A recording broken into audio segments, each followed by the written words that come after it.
मोदी के एक्शन से पड़ोसी देश में छाई दहशत। यूएन से एलएसी तक भारत ने दिखाया दमखम। थर्रा उठा बीजिंग, पाक के उड़े होश।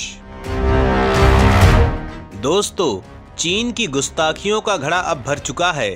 हालात ये है कि अब दुनिया के केवल वही देश चीन के साथ हैं जो या तो मजबूर हैं या उनके पास कोई विकल्प नहीं है।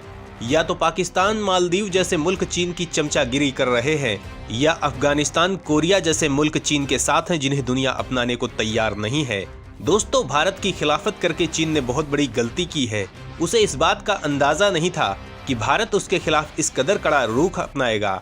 उसने सोचा था कि बॉर्डर पर सेना खड़ी करने से भारत डर जाएगा, लेकिन यहाँ तो दांव उल्टा पड़ गया। भारत ने ईंट का जवाब पत्थर से देना शुरू कर दिया। जब चीन भारत के खिलाफ कुछ करता है, जवाब में भारत तगड़ा रिएक्शन देता है। भले ही वो तमाम ऐप्स पर प्रतिबंध लगाना हो, चीनी व्यापार का बहिष्कार हो या सीमा में सेना की तैनाती हो।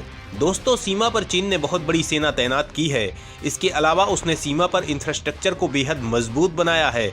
लेकिन भारत भी कहां पीछे हटने वाला था। भारत ने भी सीमा पर इंफ्रास्ट्रक्चर को बेहद मजबूत बना लिया है और चीन ने जितनी संख्या में सीमा पर सेना तैनात की है, उतनी ही सेना भारत ने भी सीमा में तैनात कर दी है।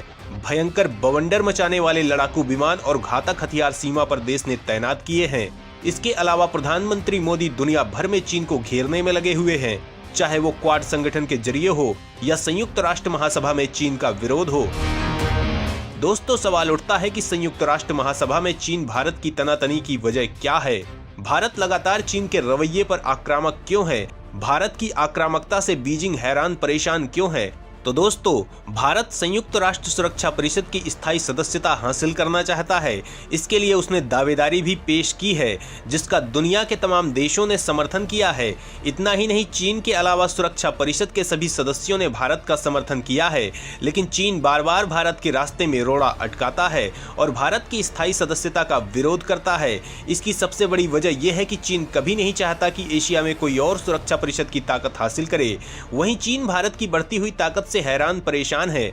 वो कोशिश कर रहा है कि कैसे भी भारत के बढ़ते कदमों को रोका जाए, इसीलिए बार बार अपनी गुस्ताखियां दिखाता रहता है। लेकिन भारत अपने जवाब से चीन को चकनाचूर कर देता है। भारत अब पुरजोर तरीके से अपनी सदस्यता को लेकर दावेदारी कर रहा है।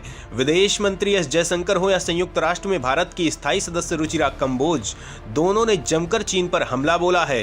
दोस्तों, भारत की स्थायी सदस्यता का समर्थन करते हुए विदेश मंत्री ने कहा कि भारत को संयुक्त राष्ट्र सुरक्षा परिषद में स्थायी सदस्यता मिलने को लेकर वह पूरी तरह आश्वस्त हैं। उन्होंने राज्यसभा में बताया कि इसमें समय जरूर लग रहा है, लेकिन एक दिन स्थायी सदस्यता मिलेगी और इस दिशा में लगातार प्रगति है। उन्होंने यूएन में भारत की स्थायी सदस्यता पर अन्ना द्रमुक के विजिला सत्यनाथन के सवाल का जवाब देते हुए ऐसा विश्वास दिलाया।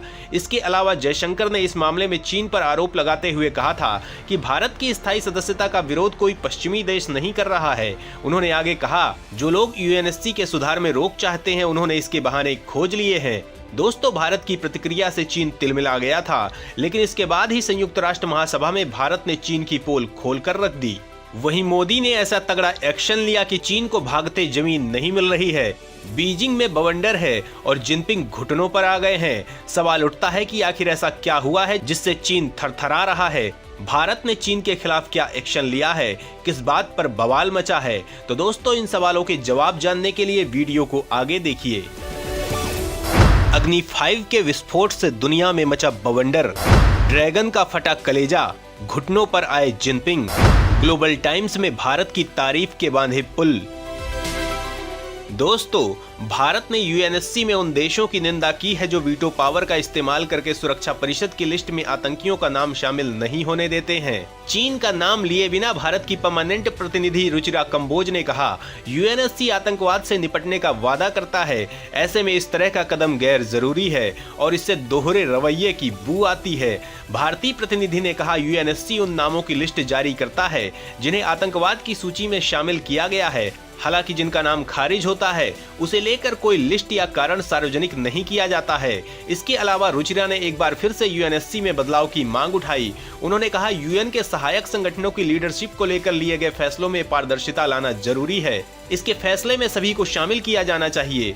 सुरक्षा परिषद के एजेंडे की समीक्षा करके इसमें से गैर जरूरी चीजों को हटाना बेहद अहम है। भारत ने आगे कहा, वैश्विक सुरक्षा और शांति को लेकर खतरा बढ़ता जा रहा है। ऐसे में यूएनएससी को भी आगे बढ़ने की जरूरत है। जो सदस्य संगठन में बदलाव को रोक रहे हैं, उन्हें साथ आकर इसे 21वीं सदी की चुनौतियों से निपटने के लायक बनाने में अपना योगदान देना चाहिए। दोस्तों, आपको ये जानना बेहद जरूरी है कि पिछले साल भारत और अमेरिका ने मिलकर यूएनएससी में 26/11 मुंबई हमले में शामिल रहे लश्कर-ए-तैयबा के आतंकवादी साजिद मीर को आतंकियों की लिस्ट में जोड़ने का प्रस्ताव रखा था। अमेरिका ने यूनाइटेड नेशंस सिक्योरिटी काउंसिल की 1267 अलकायदा प्रबंध समिति की बैठक में ये प्रस्ताव पेश किया था। भारत इसका सह प्रस्तावक था। हालांकि चीन ने वीटो पावर का इस्तेमाल करके इसे खारिज कर दिया था। वहीं 2022 में भी चीन ने पाकिस्तानी आतंकी मौलाना मसूद अजहर के भाई अबुल रऊफ असगर उर्फ अब्दुल रऊफ अजहर को संयुक्त राष्ट्र की आतंकवादियों की सूची में शामिल करने के लिए लाए गए अमेरिका और भारत के प्रस्ताव का विरोध किया था। साथ ही लश्कर-ए-तैयबा के चीफ हाफिज सईद के बेटे तालहा सईद को ग्लोबल टेररिस्ट घोषित करने के लिए लाया गया प्रस्ताव भी चीन ने रोक दिया था। दोस्तों, यहाँ सवाल ये भी उठता है कि यूएन की 1267 अलकायदा प्रतिबंध समिति क्या है, इसका क्या मकसद है। तो दोस्तों, यूनाइटेड नेशंस सिक्योरिटी काउंसिल 1267 समिति का गठन 1999 के प्रस्ताव 1267 के अनुसार किया गया था। इसे अलकायदा और तालिबान प्रतिबंध समिति के तौर पर भी जाना जाता है। शुरू में इस समिति का गठन तालिबान के कब्जे वाले अफगानिस्तान पर लगाए गए प्रतिबंधों की देखरेख के लिए किया गया था। बाद में इसे और ताकतवर बनाते हुए प्रतिबंधात्मक गतिविधियों के संचालन का एक महत्वपूर्ण हिस्सा बना दिया गया।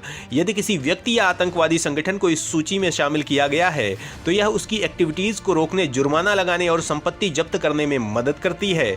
दोस्तों, सवाल यह भी उठता है कि आखिर चीन अकेले ऐसे प्रस्तावों को रोक कैसे लेता है। भारत ने वीटो का विरोध संयुक्त राष्ट्र में क्यों किया है, इसके पीछे देश का क्या मकसद है। तो दोस्तों, यूनाइटेड नेशंस सिक्योरिटी काउंसिल 1267 समिति सिक्योरिटी काउंसिल के सभी 15 सदस्यों से मिलकर बनी है और सर्वसम्मति से निर्णय लेती है। यदि किसी आशय या निर्णय का एक भी सदस्य विरोध करता है तो फिर ये प्रस्ताव पारित नहीं होता है। यही कारण है कि केवल चीन के विरोध करने पर ही आतंकवादियों को ग्लोबल टेररिस्ट घोषित करने का प्रस्ताव पास नहीं हो पाता है। दोस्तों, वहीं भारत ने चीनी हरकतों का जवाब देने के लिए सीमा पर 10,000 सैनिकों को भेजा, जिससे चीन संभल भी नहीं पाया था कि देश ने अग्नि 5 मिसाइल का धमाका करके बवंडर मचा दिया, जिसके बाद से चीन भीगी बिल्ली बन गया है। चीन के सरकारी अखबार ग्लोबल टाइम्स के सुर बदल गए हैं। दोस्तों, सवाल यह है कि आखिर ग्लोबल टाइम्स ने क्या कहा है, पश्चिम पर चीन ने अपनी खींच क्यों उतारी है। तो दोस्तों, भारत के अग्नि 5 परमाणु मिसाइल के परीक्षण के बाद पीएम मोदी के अरुणाचल प्रदेश दौरे का विरोध करने वाले चीन के सुर बदल गए हैं। चीन ने कहा है कि ये दोनों देशों के हित में है कि सीमा से जुड़े मुद्दों का जितना जल्दी हो सके उसका समाधान किया जाए। चीन के विदेश मंत्रालय के प्रवक्ता वांग वेनबिन ने उम्मीद जताई कि दोनों ही पक्ष जल्द ही एक आपसी स्वीकार हल तलाश लेंगे और चीन और भारत के नेताओं के बीच बनी सहमति पर आधारित होगा, साथ ही प्रासंगिक समझौतों और संधियों के मुताबिक होगा। चीन का यह बयान ऐसे समय पर आया है जब भारत ने चाइना किलर कही जाने वाली अग्नि 5 परमाणु मिसाइल का सफल परीक्षण कर अपने इरादे साफ कर दिए थे। दोस्तों, भारत की यह सबसे लंबी दूरी तक मार करने वाली अग्नि 5 मिसाइल MIRV तकनीकी से लैस है, जो एक साथ कई परमाणु बम अपने साथ ले जा सकती है। दोस्तों, भारत की तारीफ करते हुए ग्लोबल टाइम्स ने लिखा है कि हमें एक वास्तविकता का सामना करना होगा कि भारत अपनी सैन्य क्षमताओं को लगातार मजबूत कर रहा है। बीजिंग स्थित एक सैन्य विशेषज्ञ ने ग्लोबल टाइम्स को बताया कि भारत की बैलिस्टिक मिसाइल तकनीकी परिपक्व हो गई है, क्योंकि भारत एक रॉकेट में कई उपग्रहों को लॉन्च करने में सक्षम है, जो भारत के लिए MIRV तकनीकी विकसित करने की नींव रखता है। यह एक ऐसी क्षमता है जिसे नजरअंदाज नहीं किया जाना चाहिए। ग्लोबल टाइम्स ने आगे लिखा, भारत हमेशा से ही वैश्विक सैन्य शक्ति बनने की कोशिश करता रहा है। भारत अच्छी तरह से जानता है कि इस लक्ष्य को प्राप्त करने के लिए उसे अपनी रणनीतिक परमाणु क्षमताओं को बढ़ाना होगा। साथ ही पश्चिम पर निशाना साधते हुए चीन ने कहा कि जब भी भारत अपनी रक्षा क्षमताओं को बढ़ाता है तो पश्चिमी मीडिया कुछ ऐसे तथ्य प्रचारित करता है जिससे दुनिया ये समझे कि भारत अपनी सैन्य क्षमताएं अपने पड़ोसियों के विरोध में बढ़ा रहा है, जो कि सरासर गलत है। तो दोस्तों, अग्नि 5 के धमाके के बाद बदले चीन के सुरों पर आप क्या कहना चाहेंगे, कमेंट करके जरूर बताएं।